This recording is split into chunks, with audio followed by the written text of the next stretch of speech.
Hi,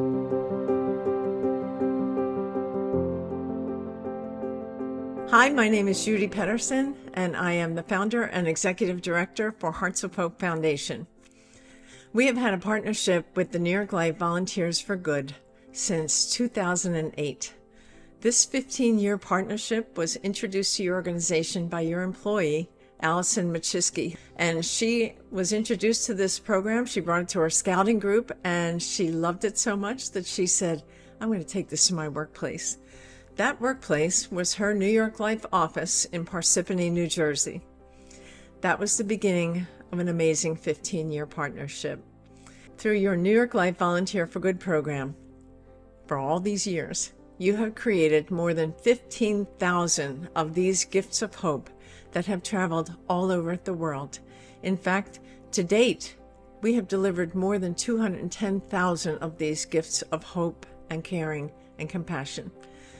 And it's really easy, isn't it? Your organization is so generous and offers so many amazing volunteer opportunities.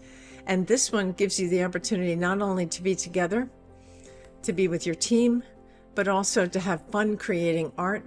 And the messages you will create will be so meaningful to the people who receive these.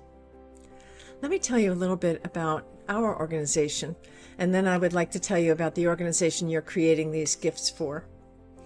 Our organization began as a result of the 9/11 tragedy. In fact, exactly what you're going to be doing today is exactly what people did following that tragedy. Everybody was grieving. We had never experienced an event that monumental. The whole country and the whole world was stunned by what had happened. In one afternoon, community members in upstate New York, at that time I worked for a healthcare organization, I was a hospice worker, they poured into our auditorium and they created hundreds of these little gifts, exactly like you will today. That partnership, with communities and with organizations like New York Life is what has driven our organization forward. It was my dream to offer grief services to people. And I knew, just from my experience, that we have to meet grievers where they are.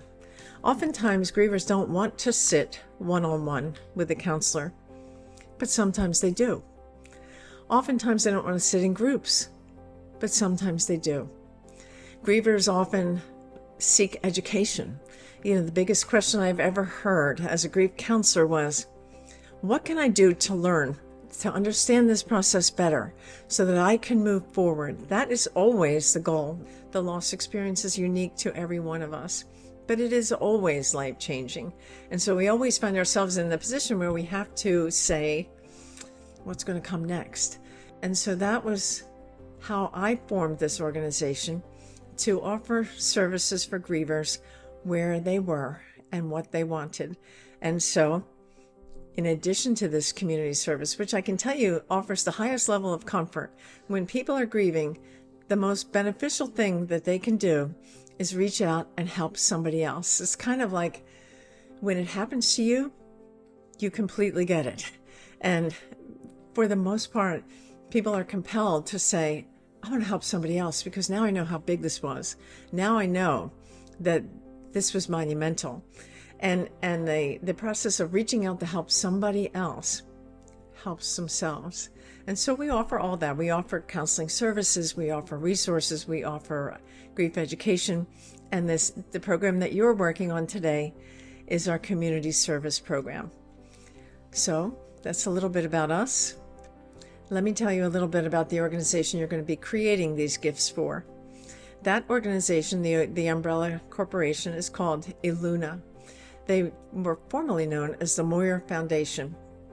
They initially started by offering camps for kids. And I know that New York Life has had a long-standing relationship with them. Eluna now offers another camp for kids called Camp Mariposa to help children who are experiencing addiction within their families. And so they have two separate camps. The Camp Aaron focuses on bereavement, the loss of loved ones, and Camp Mariposa focuses on loss that occurs when a family is experiencing the sadness of substance misuse. And so you're going to be creating them today. We went back and forth, Pam, and then she spoke with Tim, and she got together with me, and it was Camp Erin that was decided upon. We could have gone to many places, but this one just makes sense because Camp Erin is all over the place, plus you already have a relationship with them. So you're going to create these gifts today. You're going to send them back to our studio. We're going to process them, we're going to package them, and then we're going to get them out to the 2 or 3 camps we already have earmarked to go to for this year. It's been an amazing partnership. You're going to add to the more than 15,000 gifts that have already been created. The funding that you have been able to generate for Hearts of Hope for us to be able to deliver our services is closing in on $100,000. From my perspective, and for all of us at Hearts of Hope, you cannot know how much that means to us.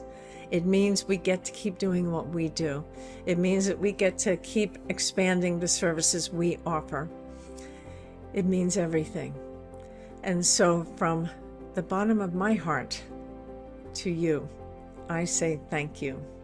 You are now joining the more than 22 New York Life locations nationwide that have created hope for those in need since 2008.